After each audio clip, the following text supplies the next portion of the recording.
Despite a judge's order blocking the U.S. State Department's blanket revocation of foreign student visas, one group is still particularly vulnerable: Chinese students.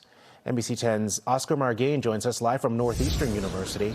Oscar, the Trump administration is focusing on Chinese students who study critical subjects and those with ties to the Chinese Communist Party. Tell us more. Yeah, well, the State Department here really not elaborating any further. Now, some here believe that the criteria is just too ambiguous and it can lead to further anti-China sentiment and xenophobia.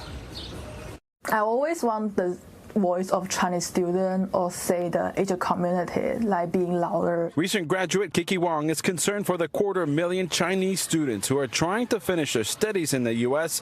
before they're potentially thrown out. The Trump administration's recent efforts to curb F-1 student visas has been blocked by the courts, but Chinese students are not in the clear. Last Wednesday, the State Department decided to aggressively revoke visas for Chinese students, including those with connections to the Chinese Communist Party or studying in sensitive fields. Still surprise us and still shock us. But which fields and how close of a connection to the CCP would raise a red flag is unclear. About 6.4% of the population is CCP members.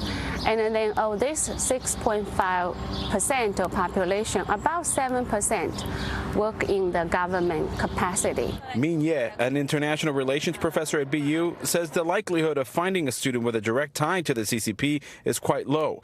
But she's concerned that the ambiguity will keep new students from choosing to come to the U.S. Maybe it serves some technical or negotiation, or maybe they want to accelerate the decoupling trend.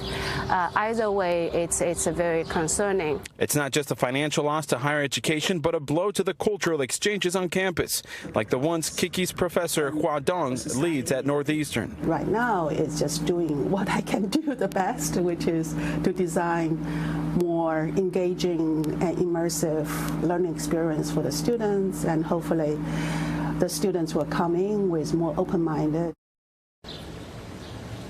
Now, Professor Ye put it this way. She believes that the fewer exchanges there are between U.S. and China, the greater the chances for conflict. Now, the State Department here would not say how many Chinese students have been impacted by this decision. NBC News has learned that the Trump administration is not scheduling any more new student visa interviews since last week.